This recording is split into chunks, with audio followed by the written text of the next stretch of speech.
सो आइए हम अब 9वें अध्याय में जाएंगे। 8वें अध्याय में जब हमने पढ़ा था, 8वें अध्याय में जब थे, तो 8वें अध्याय में बहुत सारी बातों को देखते हुए मैं 3 बातों को रिपीट करना चाहूँगा। 8वें अध्याय के 10 पद, पहली बात हम ये देखते हैं कि आज्ञाकारिता भीतरी भक्ति लगन निष्ठा से उत्पन्न होती है। आज्ञाकारिता, हमारे जीवन में जो आज्ञाकारिता है, वो जो हमारा भीतरी लगन है, जो हमारे अंदर इंटरनल डिजायर है, अभिलाषा है, और जो मोटिवेशन है, निष्ठा, हमारी ईमानदारी, उससे उत्पन्न होती है। जब तक हमारा जीवन, हमारा हृदय पूरी रीति से प्रभु के प्रति, प्रभु के प्रेम में, प्रभु की इच्छा में समर्पित ना हो, हम इधर उधर भागेंगे, हम नहीं कर पाएंगे जो परमेश्वर चाहता है। हाँ, हम परमेश्वर से प्रेम करते हैं, प्रभु से प्रेम करते, आएंगे तो प्रभु से प्रेम करते हैं, प्रार्थना करें, सब कुछ करेंगे, लेकिन वो चीज़ नहीं दिखाई देगी जो परमेश्वर की सत्य निष्ठा में पाया जाता है। और वो कहता है ना कि बाहरी कर्तव्य की बाध्यता से, कुछ बातें इसलिए करते हैं बाध्य होकर, ये हमारा कर्तव्य है। हम मसीह हैं तो हमको चर्च जाना है, हम मसीह हैं हमें दुआ करना है, हम मसीह हैं तो हमें दशवान देना है, हम मसीह हैं तो हमें ये करना है। ये बाहरी हमारा एक नहीं। लेकिन जब हमारे जीवन में प्रभु अंदरूनी से काम करता है तो हमारा जीवन बिल्कुल परिवर्तित दिखाई देता है। हमारी सोच बदल जाती है, हमारी इच्छा बदल जाती है, हमारे दर्शन बदल जाते हैं, सब कुछ बदल जाता है। आज क्यों लोग दाएं बाएं घूमते रहते हैं? क्योंकि उन्होंने सच्चाई के साथ अपने जीवन को समर्पित नहीं किया। 8वें अध्याय के 10वें पद में पहला बात है ये, आज्ञाकारिता भीतरी भक्ति लगन निष्ठा से उत्पन्न होती है, ना कि बाहरी कर्तव्य की बाध्यता से। दूसरी बात, जब परमेश्वर का संबंध व्यक्तिगत होता है, ना कि कानूनी या विधिक रूप से। ठीक है, कानूनी रीति से हमारा संबंध है, अरे प्रभु ने बलिदान किया, अब हम उसके पुत्र पुत्रियों का है, हम उसके बेटे बेटी हैं, हम खुश हैं, हम धन्यवादित हैं, ये सब है उसका। लेकिन एक संबंध, रिलेशनशिप, परमेश्वर साथ एक रिलेशनशिप का होना बहुत जरूरी है। जितनी अधिक हमारा संबंध परमेश्वर साथ गहराई से होगा, उतना अधिक हमारा जीवन परमेश्वर की इच्छाओं को पूरा करने के लिए तैयार होगा। हम फिर परमेश्वर को आगे रखेंगे, अपने आप को पीछे रखेंगे। परमेश्वर को, परमेश्वर वचन को, परमेश्वर दर्शन को आगे रखेंगे, अपने आप को पीछे। और हम हर बातों में परमेश्वर पर निर्भर होंगे। हमारे हर डिसीजन दूसरे को अविश्वासियों की सलाहों पर नहीं होंगे। कई बार हम डिसीजन लेते हैं अविश्वासियों की सलाह पर। शायद हमारे रिश्तेदार अविश्वासी हैं, प्रभु के साथ नहीं है, शायद और कुछ है। हमारी दृष्टि संसार को देखकर निर्णय लेगी। तीसरी बात, 8वें अध्याय के 12 पद में, पाप उस समय, पाप अल्पकालिक रीति से पुराने नियम में क्षमा होता था, पाप अपूर्ण रीति से क्षमा किए जाते हैं इस वर्तमान में। प्रभु यीशु मसीह द्वारा जो हमारे पाप हैं वो पूरी रीति से क्षमा किए जाते हैं, ना कि अस्थायी रूप में ढांपे जाए। पहले कुछ नहीं, इसीलिए हर साल एक जन को परमेश्वर के पास जाना पड़ता था। अब प्रभु यीशु मसीह की दया ये है, सारे पाप जो उसने क्षमा किए वो पूरी रीति से है। तो ये सारी चीजें, आइए 9वें अध्याय में हम आएंगे। और 9वें अध्याय में 28 पद है, शीर्षक है यीशु की सेवा जो है, हारून जो याजकपन की सेवा कर रहा था उससे श्रेष्ठ है। यीशु की सेवा सबसे श्रेष्ठ है। यीशु ने जो इस पृथ्वी पर रहकर सेवा करी, ना केवल उसकी सेवा लोगों के बीच में बदले में, बीमारों को चंगा कर देना, भूखों को खाना खिला देना, मुर्दों को जिला देना, लोगों के अपराधों क्षमा कर देना, सब कुछ। लेकिन सबसे बड़ी उसकी सेवा ये थी कि अपने आप को मेरे और आपके लिए क्रूस पर बलिदान कर देना। ये सबसे बड़ी सेवा। तो प्रभु यीशु मसीह की सेवा सबसे श्रेष्ठ, क्योंकि अभी हम आगे चल के कुछ बातों को देखने की कोशिश करेंगे। लेकिन इस अध्याय को 5 भागों में, 5 खंड में बांट सकते हैं। पहला खंड है 9 अध्याय का पहले पद से लेकर 5वां पद, पुराने नियम की उपासना के नियम। अभी हमने देखा थोड़ा सा, अब मैं समझाऊंगा उपासना नियम। पुराने नियम के उपासना के नियम क्या थे? 9 अध्याय के पहले पद से लेकर 5 पद तक। फिर 9 अध्याय के 6 पद से 10 पद तक महायाजक द्वारा तंबू में सेवा, जो महायाजक था उसके तंबू में किस तरह से सेवा की। तो महायाजक के साथ और भी याजक होते थे जो उसके सेवा में सहभागी होते थे। जैसे आज एल्डर्स होते हैं कलीसिया में और डीकन्स होते हैं और साथ मिलकर सेवा करते हैं। किस रीति से? वो पुराने नियम से उसको दूसरे रूप में लाकर दिया गया है। तीसरा बात, 9 अध्याय 11 पद से लेकर 22 पद तक यीशु का बलिदान एवं लहू की महत्वता, importance of Jesus sacrifice and his blood. यीशु का बलिदान एवं लहू की महत्वता, चौथा और अंतिम पाठ 9 अध्याय 23 पद से लेकर 28 पद तक यीशु मसीह द्वारा पुनः आगमन और उसका न्याय करना। ये इस अध्याय में हम समझने के लिए इन 4 खंडों को हम बांट सकते हैं। हम धीरे धीरे आगे जाएंगे। तब आगे आइए, सबसे पहली बात, नई वाचा पाप से प्रभावशाली ढंग से बर्ताव करने वाली थी। नई वाचा मनुष्य को केवल पाप को स्मरण नहीं कराती, परंतु पाप को क्षमा करके पाप के दोष से भी स्वतंत्र करती। नई वाचा पिछली बार भी हमने देखा था, हमारे पाप क्षमा करके पाप के दोष से हमें आजाद कर देती है पूरी रीति से नई वाचा। अब 9वां अध्याय पहले पद से लेकर 5 पद तक मैं पढ़ रहा हूँ और ध्यान दीजिएगा जो कुछ मैंने देखा इस समय आपको किस प्रकार से चित्रण सामने दिखाई देगा। अब पहली वाचा में भी उपासना और उस आराधना के नियम जो थे जो पृथ्वी पर था, क्योंकि एक तंबू बनाया गया जिसके पहले भाग में दीपदान, मेज और भेंट की रोटियां थी। ये पवित्र स्थान कहलाता था। दूसरे पर्दे के पीछे तंबू का वो भाग था जो परम पवित्र स्थान कहलाता है। उसमें धूप जलाने के लिए सोने की एक बत्ती, जो हमने सोने की वो देखा था, सोने की वेदी, और वाचा का संदूक चारों ओर से सोने से मढ़ा होता था। एक चीज खास बात थी कि कोई भी चीज जो बनाई जाती थी उसके नीचे या तो चांदी लगाई जाती थी या बबूल की लकड़ी रहती थी। वो चीजें जमीन में सटती नहीं थी, हमेशा ऊंची रहती थी। उसका एक खास कारण था, ये पृथ्वी से ऊपर उठकर है, पृथ्वी से अलग है, ये चीज थी। और सोना परमेश्वर की महिमा को प्रकट करता है। सोना परमेश्वर की महिमा को, परमेश्वर की उज्ज्वलता को प्रकट करता है, और इसलिए ये पूरा संदूक जो था सोने से मढ़ा रहता था। अब इसमें क्या क्या चीज थी उसमें, जिसमें मन्ना, हमने अभी देखा था, मन्ना से भरा हुआ सोने का बर्तमान, कटोरा। ये मन्ना वही था जो इस्राएलियों को खिलाया जाता था, लेकिन जब इस्राएलियों ने करा तो करा, लेकिन ये मन्ना जब तक वो रहा खराब नहीं हुआ, सड़ा नहीं। दूसरी चीज, हारून की फूली फली लाठी, और हमने देखा था हारून का किस प्रकार से चुनाव हुआ था, लाठी डाली गई कैसे, और वही छड़ी जिसमें फूल निकले थे, बादाम के फूल थे, वो छड़ी इसमें थी। और तीसरी चीज, वाचा की पटियां, वो वाचा जो परमेश्वर ने आरंभ में दी थी, उस वाचा में जो 10 आज्ञाएं थी वो पटियां थी। तो ये 3 चीज इस जो संदूक था उसमें पाई जाती थी, और उसमें फिर करूब बने रहते थे जो मर्सी सीट कही जाती थी। उस सीट में ही, उसका ढक्कन में जुड़े रहते थे, और उनका करूबों का सिर नीचे रहता था। वो परमेश्वर की दया को बार बार पुकारते थे और उनको स्मरण करते थे। इस तरह से था। तो ये पहले 5 पद उसी का वर्णन है। उसके ऊपर थे जो में करूब थे जो प्रायश्चित के ढक्कन पर छाया के लिए थे, परंतु हम इन सब बातों का वर्णन नहीं कर सकते। तो पहले पद से लेकर 5 पद तक ये चीज थी, और इसी चीज में आराधना की, उपासना का नियम थे कि किस प्रकार से पर्वों के समय में वो वहां जाया करते थे। और उस समय जब हम नए नियम में आते, नए नियम में तक भी ये यरूशलेम में बाद में ये था, और लोग इसीलिए फसह के पर्व में यरूशलेम में आया करते थे, कहीं भी रहते थे, कलीसिया आरंभ होने के बाद भी।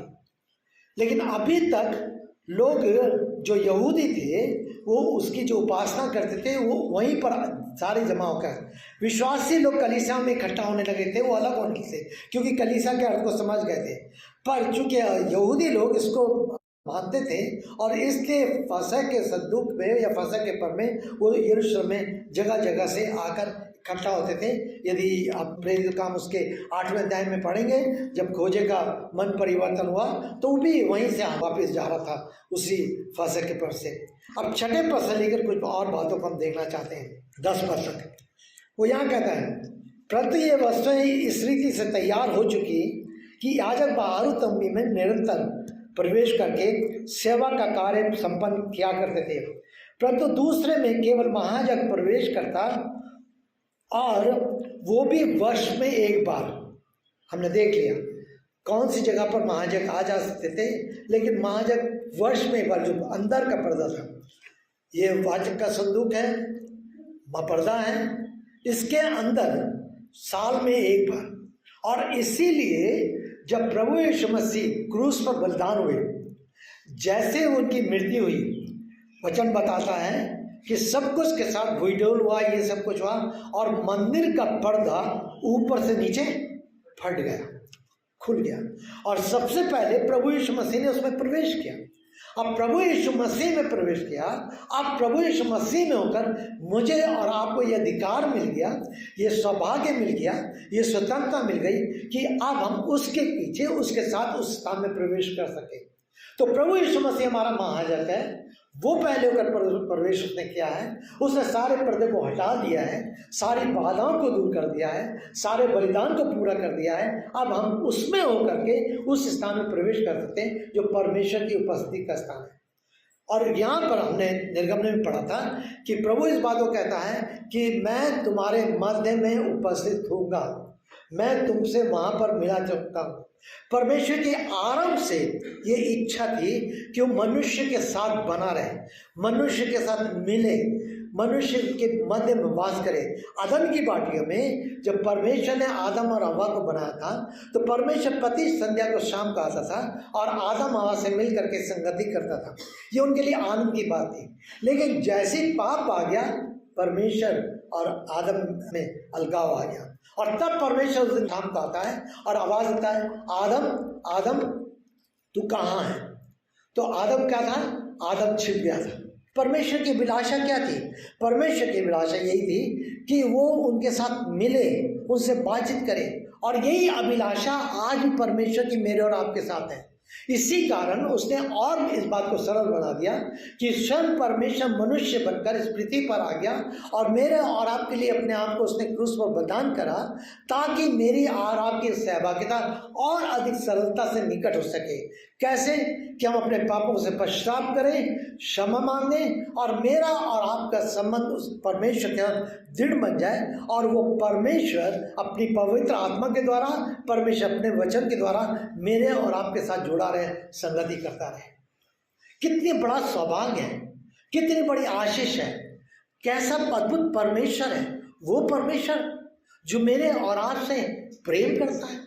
कितने लोग इस बात को मानते हैं कि परमेश्वर ने मनुष्य बनाया, अब उसे कोई मतलब नहीं है। नहीं नहीं नहीं नहीं, उसने मनुष्य को छोड़ दिया बना के। कई सारी मिथ्याएं, कई सारी थ्योरीज हैं जिस पर हम जब डॉक्ट्रिन ऑफ गॉड में जाते हैं, सब परमेश्वर सिद्धांत में जाते हैं, तो हम देखते हैं कई सारे सिद्धांत है, कहते हैं परमेश्वर ने मनुष्य बना दिया, अब उसको कोई चिंता नहीं। ऐसा नहीं है, परमेश्वर को चिंता है, क्योंकि परमेश्वर हमारा कुमार है, उसने अपने हाथों से हमें सृजा है, अपने हाथों से बनाया है। वो हमारे जीवन में चिंता करता है, वो हमारे जीवन में रुचि रखता है, वो हमसे प्रेम करता है, वो हमारे जीवन को नाश होने से बचाना चाहता है, वो हमारे जीवन के लिए उसने अपने आप को सब कुछ दे दिया है। इसीलिए वो हमारी प्रार्थना को सुनने के लिए तैयार रहता है, इसीलिए वो हमारे साथ साथ चलने के लिए तैयार रहता है, इसीलिए हमें हमारी सहायता करता है, हमारे हाथों को थामता है, अपने वचन के द्वारा, अपने सेवकों के द्वारा हमारी अगुवाई करता है। इसलिए क्योंकि परमेश्वर आज भी जीवित है और मुझसे और आपसे प्रेम करता है। आराम से उसके मैं उनके साथ वास करूंगा, मैं उनके साथ वास करूंगा।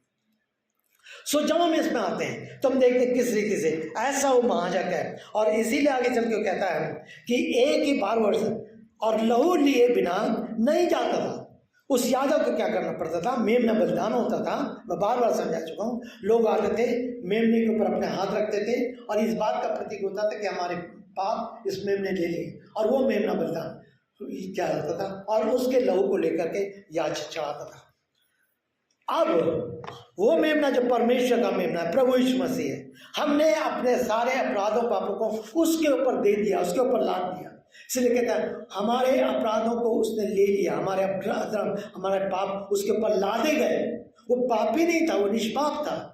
ये यशायाह 53 अध्याय में, पहला कुरिन्थियों 15 अध्याय में बार बार इस बात को कहता है। वो निष्पाप था, लेकिन उसने हमारे अधर्म और पापों को अपने ऊपर ले लिया, हमने उस पर लाद दिए। और वो उसने लहू पाया और उस लहू को लेकर के उसने सबसे पहले परमेश्वर के पास प्रवेश किया। आगे चल के देखेंगे उसको। तब कहता है लहू के बिना नहीं जाता था जिसे वो अपने लोगों के लिए। 7 का दूसरा भाग, अज्ञानता में किए गए पापों के लिए भेंट जाता। पाप चाहे जानबूझकर हमने करें चाहे अज्ञानता में करें, कोई भी पाप हो। कई बार हम अज्ञानता में पाप करते हैं, है ना, लेकिन पाप तो पाप है। पाप हमारे जीवन में परमेश्वर ध्यान रखता है, नोटता है, लेकिन हमारे ऊपर है। हम इसीलिए कई बार प्रार्थना करें, प्रभु जी आप हमारे पापों को क्षमा कीजिए जो हमने हमारे से हो गए हैं, चाहे किसी रीति, शायद क्रोध के द्वारा, किसी बात के द्वारा, है ना। और उसके बाद हम परमेश्वर से क्षमा मांगते हैं, लोगों से क्षमा मांगते हैं, और उसके साथ साथ हम ये भी कहते हैं प्रभु यदि अज्ञानता में मेरे से कोई पाप हुआ जो आपकी दृष्टि में, प्रभु हमें क्षमा कीजिएगा। हमें इस प्रकार से प्रार्थना करनी चाहिए, क्योंकि हम नहीं जानते, कई बार हम अज्ञानवश होकर के अपने लोगों के दिलों को दुखाते हैं, या किसी कोई अनुचित कार्य करते हैं, अनुचित व्यवहार करते हैं, या कोई अनाज्ञाकर्ते का जीवन व्यतीत करते हैं, या कोई ढिठाईपन करते हैं। और एक नम्र व्यक्ति दीनता के साथ परमेश्वर के सामने झुकने तैयार होता है, उससे क्षमा मांगने तैयार होता है, और परमेश्वर के लोगों से भी क्षमा मांगने तैयार होता है। ये हमें वहां सीखना है, मांगना है। तब वो आगे चल के कहता है 8वां पद, पवित्र आत्मा इससे यही दर्शाता है कि जब तक बाहरी तंबू विद्वान है, अभी उस समय था ये तंबू, तब तक पवित्र स्थान का मार्ग प्रकट नहीं हुआ। जब वो लिख रहा है पत्री, उस समय वो मंदिर था। इसके 2-2.5-3 साल बाद ये मंदिर जो है वो नाश किया गया। आगे चल के क्या कहना 9 पद में, ये तंबू तो वर्तमान समय के लिए एक दृष्टांत है। वो तंबू क्या है? उस समय के लिए, वर्तमान समय के लिए, उस समय के लिए जब लिखा जा रहा है, उस समय वो था सब कुछ। मैं बार बार रिपीट कर रहा हूँ, अब नहीं है, पर उसके बाद वो सब कुछ नाश हुआ। वो कह रहा है उस समय के लिए ये क्या था?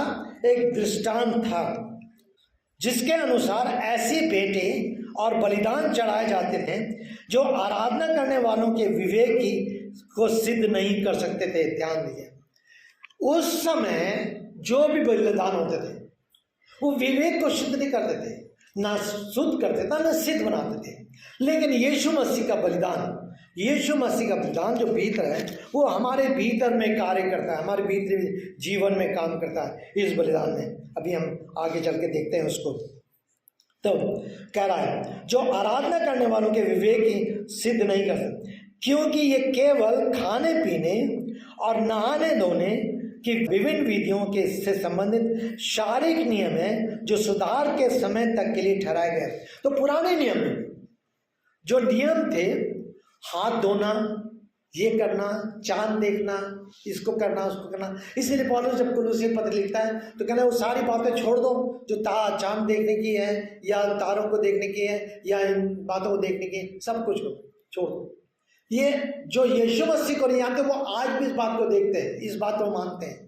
बहुत सारी चीज पुराने नियम से आज भी संसार में फैली हुई है, जब पढ़ेंगे आपको चलकर। लेकिन उस समय में जब व्यवस्था के अनुसार लोग चल रहे थे तो ये सारी विधियां थी। अब परमेश्वर अंदरूनी बात करता है। इसका मतलब ये नहीं कि हम नहाए धोना और क्या नाम से वो ना करने, लेकिन हमारा नहाना धोना पापों की क्षमा के लिए नहाना धोना नहीं है। हम शरीर की शुद्धता के लिए नहाते हैं, सफाई रखना, ये रखना, स्वस्थ होना, ये सारी चीज अच्छा है परमेश्वर की ओर से। लेकिन ये उद्देश्य हमारा फर्क है। लेकिन आज भी कितने लोग नहाने धोने द्वारा सोचते हैं कि उनके पापों की क्षमा हो गई, उन्होंने पापों से छुटकारा पा लिया, लेकिन निकल कर आते हैं फिर थोड़ी देर बाद वही चीज होती है जो नहीं होनी चाहिए। तो उससे तो नहा तो लिए, बाहरी शरीर तो साफ हो गया, लेकिन अंदरूनी परिवर्तन नहीं हुआ। परमेश्वर हमारे जीवन में अंदरूनी परिवर्तन चाहता है, अंदरूनी बदलाव चाहता है, और इसीलिए प्रभु यीशु मसीह के लहू की जरूरत है। इसीलिए प्रभु यीशु मसीह को अंदर आने की जरूरत है। जब तक प्रभु यीशु मसीह हमारे अंदर नहीं आएगा, वो अंदर की गंदगी नहीं निकलेगी।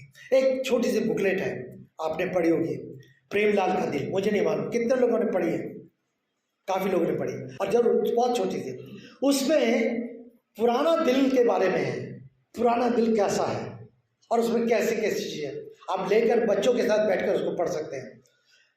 लेकिन जब पवित्र आत्मा आता है तो पवित्र आत्मा धीरे धीरे उन पुरानी चीजों को सारे जो कीड़े मकोड़े हैं जो हर पाप को दर्शाते हैं कि ये कीड़ा किस पाप को दर्शाता है, ये किसको दर्शाता है, किसको दर्शाता है, उसकी व्याख्या उसमें दी गई है। तो निकलते हैं और उसके बाद धीरे धीरे इस हृदय में प्रकाश उत्पन्न होने लगता है और नई चीजें बसने लगती है, नई चीजें बसने लगती है। ये हमारे जीवन का बदलाव है। जितना अधिक परमेश्वर की आत्मा हमारे जीवन में काम करेगी, जितना अधिक परमेश्वर का पवित्र आत्मा हमारे जीवन में काम करेगा, जितना अधिक परमेश्वर का वचन हमारे जीवन में काम करेगा, उतना अधिक हम संसार से बदलते चले जाएंगे। हमारी दृष्टि परमेश्वर पर ज्यादा होगी, संसार पर कम होगी, चाहे कोई भी क्षेत्र हो। हमें इस बात को देखना है कि कितना अधिक, क्योंकि हम नहीं जानते कब तक हमें जीवन रखा है परमेश्वर ने, लेकिन जब हम आगे जाएंगे परमेश्वर के पास तो हमें हिसाब देना होगा। अगर हमने विश्वास किया तो हम कितना अधिक प्रभु यीशु मसीह के लिए अपने जीवन को लेकर आगे बढ़ते हैं। तो ये बताता है कि पुराने व्यवस्था, ये पुराने तरीके या पुरानी विधि जो थी आराधना की, वो ये थी। ठीक है, वो लोग उपासना करते थे, सब कुछ करते थे, सारी चीज थी, लेकिन उसमें क्या चीज थी? केवल बाहरी शुद्धता थी, बाहरी चीज थी, अंदर का काम नहीं था। पर अब 11 पद से लेकर के 22 पद तक हम कुछ बातों को देखते हैं। लहू शब्द, मैंने शायद पहले भी कभी बताया कि पूरी बाइबल में 385 बार लहू शब्द आया है।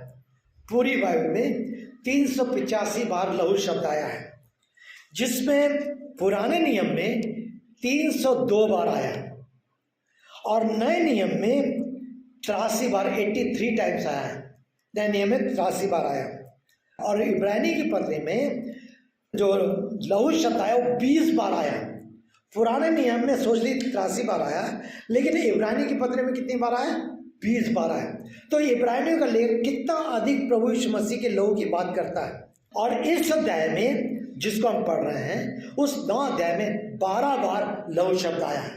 तो अब देखिए इसका मतलब क्या है कि परमेश्वर की दृष्टि में वो जो लहू शब्द कितना इंपॉर्टेंट है, उसकी कितनी अधिक महत्वता है। और इसीलिए हम कहते हैं कि प्रभु यीशु मसीह के लहू की महत्वता जो हम इसमें देखते हैं, उसका बलिदान, उसकी महत्व। अब 11 पद से क्या वो कहना चाह रहा है? पहली बात, उसने इस बलिदान करा, जो बलिदान के बारे में पढ़ रहे हैं, परंतु जब मसीह आने वाली अच्छी बातों का महायाजक होकर प्रकट हुआ तो उसने भी बड़े और सिद्ध तंबू में होकर और भी बड़े और सिद्ध तंबू, वो किसके बारे में बात कर रहा है? इस तंबू के बारे में नहीं कर रहा जो पृथ्वी पर था, लेकिन वो स्वर्ग के तंबू के बारे में बात कर रहा है, उसके बारे में। वो उससे बड़ा है, उस स्तंभ में होकर प्रवेश किया जो हाथ का बनाया हुआ नहीं, अर्थात इस सृष्टि का नहीं, जो हाथ से नहीं। वो तंबू जो इस्राएली लोग के चलते थे, जिसमें महायाजक था, वो तो हाथ से बनाया गया था।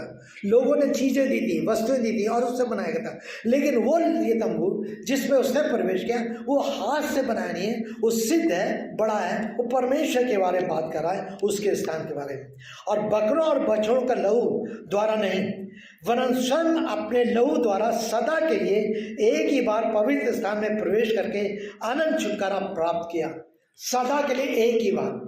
ये याजक हर साल प्रवेश करते थे। मनुष्य का हर साल अपने पापों के लिए बलिदान चढ़ाना पड़ता था, और हमारे बिहार में महायाजक बलिदान चढ़ाता था मेमनों का और उससे, लेकिन वो मेमने हमारे पाप को हमेशा के लिए क्षमा नहीं कर पाए। पर प्रभु यीशु मसीह वो मेमना है जो जगत के पापों को उठा लेता। मैं बार बार बोलता हूँ, यूहन्ना उसका पहला अध्याय, उसका 27 पद और 36 पद, देखो परमेश्वर का मेमना जो जगत के पापों को उठा ले जाता है। और ये कहकर यूहन्ना बपतिस्मा देने वाले ने प्रभु यीशु मसीह का परिचय कराया। तो यहाँ पर हम इस बात को देखते हैं कि किस रीति से। सबसे पहले उसने इस बलिदान, जो बलिदान उसका स्वर्ग में पिता के सम्मुख स्वयं को चढ़ाया। पहली चीज, ये बलिदान जो यीशु मसीह का है, ये पृथ्वी पर नहीं था, लेकिन स्वर्ग में पिता के सामने चढ़ाया गया। संसार में वो अपने आप को दे रहा है, बलिदान दे रहा है, लेकिन परमेश्वर की इच्छा ये थी कि वो मनुष्य बनकर इस पृथ्वी पर आए और पृथ्वी पर आकर वो मनुष्य के लिए बलिदान हो जाए। परमेश्वर की आरंभ से इच्छा थी, और ये परमेश्वर की इच्छा को पूरी कर रहा है, और उसके साथ साथ वो स्वयं को परमेश्वर पिता के सामने बलिदान कराए, ताकि परमेश्वर पिता उसके बिहाफ में उन लोगों को जो प्रभु यीशु मसीह पर विश्वास करें उनको स्वीकार कर ले। वो क्या कहना चाह रहा है, पिता देख मैंने अपने आप को इन लोगों के लिए मेमना बनकर का बलिदान किया है, मैंने इनके लिए अपने आप का लहू बहाया, इसलिए ताकि इन पर आप दया करके इनके अपराधों को क्षमा करके इनको स्वीकार कर लें और इनके साथ अपनी सहभागिता को, संगति को स्थापित कर दें। और ये सबसे बड़ी आशीष, ये सबसे बड़ी आशीष पिता को, मेरे और आपको उसके साथ जोड़ने के लिए। मेरे प्रियो, हम तो संसारिक माता पिता हैं, एक दिन संसार से चले जाएंगे। हमारे माता पिता जो थे वो चले गए, या शायद हमने नहीं देखे, या शायद हम पहले छोड़ दिया, या आने वाले छोड़ दिया। हम भी, हमारे बच्चे भी हैं, हम छोड़ देंगे। लेकिन एक पिता है जिसके साथ हम सर्वदा रहेंगे, सर्वदा रहेंगे। वो हमें सर्वदा अपनी उपस्थिति में बनाए रखेगा। और ये कब हुआ? उस पुत्र के द्वारा हुआ, जिस पुत्र ने मेरे और आपके लिए अपने आप को, मेरे और आपके ब्याह में उस क्रूस पर चढ़ा दिया। आसान नहीं था, सरल नहीं था। वो पीड़ा जो उसने सह ली, जो निंदा उसने सह ली, जो सरल नहीं था। लेकिन वो इतना अधिक प्रेमी, दयालु मेरे और आपके लिए बन गया कि उसने सब कुछ मेरे और आपके लिए और क्रूस पर अपने आप को बलिदान कर दिया। उसने, अर्थात यीशु ने स्वयं को चढ़ाया, अर्थात बलिदान चढ़ाने वाला भी वही स्वयं था और बलिदान भी वही स्वयं था। बलिदान चढ़ाने वाला भी वही था और बलिदान भी वही था।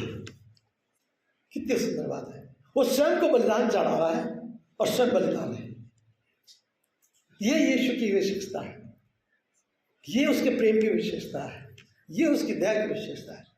वो स्वयं अपने आप को मेरे और आपके लिए मेमना बनकर बलिदान चढ़ा। वहां तो पुरानी व्यवस्था में तो मेमना आता था, लाते थे, उसको खरीदा जाता था, उसको मारा जाता था। और तीसरी बात, उसके अर्थात यीशु के बलिदान ना मनुष्य के पापों को सदा के लिए न केवल दूर कर दिया, हटा दिया, पाप क्षमा कर दिया, लेकिन वो कहता है कि पशु का लहू मनुष्य के पापों को शुद्ध नहीं करता, कदापि नहीं, पर प्रभु यीशु मसीह ने मेरे और आपके पापों को सदा के लिए दूर कर दिया, सदा के लिए हटा दिया, सदा के लिए क्षमा कर दिया। उसने हमारे पापों को अपने पीठ के पीछे फेंक दिया। परमेश्वर भूलता नहीं है, परमेश्वर हमारे पापों को भूला नहीं है। उसने इस्राएलियों को बार बार याद दिलाया, मैंने तुम्हारे साथ ये किया, मैंने तुम्हारे साथ ये किया, मैंने तुम्हारे साथ ये किया, तुमने ऐसा किया, तुमने ऐसा किया, बार बार याद, भूला नहीं। लेकिन परमेश्वर हमारे पापों के अनुसार हमसे व्यवहार नहीं करता। उसके व्यवहार में बदलाव आता है, उसके डीलिंग में बदलाव आता है, उसके इच्छाओं में बदलाव आ जाता है, और वो अब उस पाप के बदले की जगह और या न्याय की जगह प्रेम से व्यवहार करता है। ये बलिदान कैसा बलिदान था? पहली चीज, ये बलिदान पूर्ण सिद्ध था, परफेक्ट। पहली बात, this sacrifice is fully perfect, पहली बात। दूसरा, ये बलिदान वॉलंटरी था, स्वेच्छा से था। प्रभु यीशु मसीह ने, मेमने को पकड़कर तो जबरदस्ती लाया जाता था, मेमने अपने आप को खींचते थे, लगाते थे, लेकिन इनको जबरदस्ती खींच करके इनको बलिदान किया जाता था। कोई मेमना नहीं चाहता था। आकर आज किसी भी कहीं भी जाइए, देखिए जो लोग बकरी को मारते हैं, क्या करते हैं, कैसे उनको करते हैं। लेकिन यहाँ पर स्वेच्छा से अपने आप को दिया, ये बलिदान स्वेच्छा था। तीसरी बात, ये बलिदान पूर्ण था, विवेकपूर्ण था, विवेक के साथ, फुल कॉन्शियस, उसका विवेक शुद्ध था, सिद्ध था, और उसने पूरे विवेक के साथ अपने आप का बलिदान चढ़ाया। चौथी और अंतिम बात, ये बलिदान पूर्ण था, प्रेम से प्रेरित था। This sacrifice was completed, fully motivated by love. क्या हमने कभी सोचा इस बात को? प्रभु ने कैसा प्रेम किया?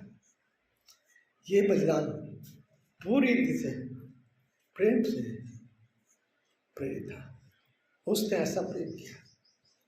मेरे प्रेमों, हम कई बार परमेश्वर के वचन में उस गहराई से मनन नहीं करते, पढ़ते हैं लेकिन उनके शब्दों पर ध्यान नहीं देते, उनकी गहराई में नहीं उतरते।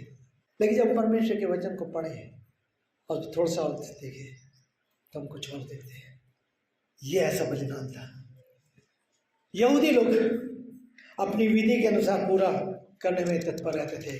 तब उसके बाद हम दूसरे भाग में आएंगे, 23 पद से लेकर 28 पद तक। अब प्रभु का वचन क्या कहता है?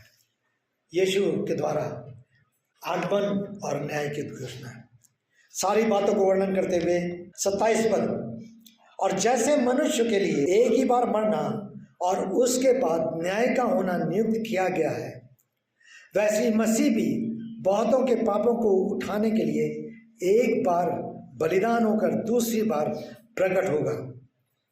पाप उठाने के लिए नहीं, परंतु उनके उद्धार के लिए जो उत्सुकता से उसकी आने की बाट प्रतीक्षा करते हैं।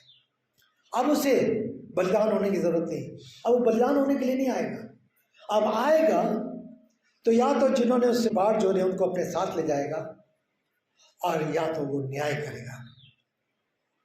एक बार मरना और न्याय का होना। हम उन सारे जीवनों पर विश्वास नहीं करते। बाइबल बहुत सारी जीवनों के बारे में बात नहीं करती। सबसे श्रेष्ठ जीवनी मनुष्य जीवनी है, और सब इस बात को जानते हैं कि मानव जीवनी में अगर मोक्ष है, अगर उससे मानव जीवनी में मोक्ष नहीं पाया तो और किसी जीवन में मोक्ष नहीं है। मोक्ष सब विश्वास करते हैं मानव जीवन में, और परमेश्वर ने इसीलिए ये योजना बनाई कि हम मानव जीवन में ये मोक्ष को प्राप्त कर सके। और ये ध्यान दीजिए, जीवन पाने के लिए जीवन देना अनिवार्य है। जीव के द्वारा ही जीवित रहता है। कुछ ऐसे नियम हैं जो नियम बने हुए उनको हम टाल नहीं सकते।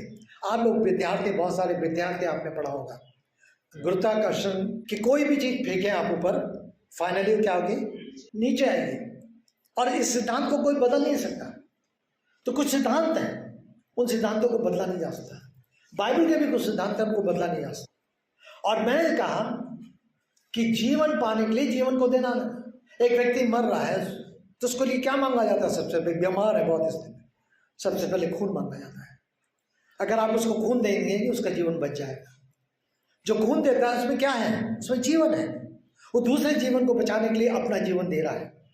वो दूसरे जीवन को बचाने के लिए अपना जीवन, अपना खून दे रहा है उसको, और उसके खून के द्वारा वो जीवन बच रहा है। खून से जीवन प्राप्त होता है और खून से बचता है। यही सिद्धांत प्रभु यीशु मसीह ने मेरे और आपके जीवन को बचाने के लिए उसने अपना लहू दिया है। तभी उसने मुझे और आपको जीवन दिया है, और वो जीवन जो अनंत का जीवन है, क्योंकि उसका जीवन भी अनंत का है। मेरा और आपका तो मिट्टी में मिल जाएगा, लेकिन उसका जीवन अनंत का जीवन है। वो लहू जो अनंत के गुनाहों को क्षमा करता है, और इसलिए उसका लहू, उसका बलिदान सब कुछ महत्वपूर्ण है। और उसने मेरे और आपके लिए न्याय ठहराया हुआ है। जरूर मेरा और आपका न्याय करेगा, और न्याय हर विश्वासी का भी होगा। अविश्वासी का दूसरे ढंग से होगा, विश्वासी का दूसरे ढंग से होगा। वो भी अलग अलग विषय हैं और अच्छे विषय हैं, लेकिन मुझे और आपको तैयार रहना है। पर उसके साथ साथ धन्य आशा है। धन्य आशा क्या है? वो आएगा और हम उसके साथ हमेशा उसके राज में जाएंगे। ये धन्य आशा है, ये आनंद की आशा है। पहला यूहन्ना 3 अध्याय और 3-4 पद, हम उसको जैसा है उसको देखेंगे। मेरे प्रिय, तो ये नई वाचा में प्रभु यीशु मसीह में होकर के हम देखते हैं प्रभु यीशु मसीह सबसे श्रेष्ठ है। अब पुरानी व्यवस्था, पुरानी पूजा आराधना वो सब बदल गई है। अब हम जीवित परमेश्वर की आराधना आत्मा और सच्चाई से करते हैं। अवश्य लोग परमेश्वर की आराधना आत्मा और सच्चाई से करें, क्योंकि परमेश्वर आत्मा है। यूहन्ना उसका 4 उसका 24 पद। और ये मेरे और आपके जीवन में नई चीज आ जाती है, और यही मुझे और आपको आनंदित करती है। काश मैं और आप इस बात को समझ सकें। मेरे प्रिय, चुनौती आपके सामने है, मेरे सामने है। हमने प्रभु यीशु मसीह को बलिदान को कैसे देखा है? पुरानी व्यवस्था खत्म हो गई, पुराना तरीका खत्म हो गया, हम नए तरीके में। हम केवल किसी विधि को पूरा नहीं कर रहे हैं, हम प्रभु के साथ संबंध में होकर आगे बढ़ना चाहते हैं, आगे बढ़ना चाहते हैं। और प्रभु से प्रार्थना है, प्रभु मेरे संबंध को दिन पर दिन आप दृढ़ करिए। पवित्र आत्मा का काम मेरे जीवन में करिए, अपने वचन का कार्य मेरे जीवन में करिए, वचन के द्वारा मार्गदर्शन करिए, आत्मा द्वारा मार्गदर्शन करिए। और हम सचमुच परमेश्वर है, अपने वचन को मेरे और आपके लिए रखा है। परमेश्वर ने पवित्र आत्मा को मेरे और आपके लिए रखा है, अपनी कलीसिया के सेवकों को मेरे और आपके लिए रखा है, ताकि हम उनके द्वारा सलाह को प्राप्त कर सके, मार्गदर्शन को प्राप्त कर सके और प्रभु में आगे बढ़ते हुए उसको महिमा मिल सके। प्रभु इस वचन पर आशीष दे और मेरे और आपको समझ दे। आइए हम थोड़ी देर के लिए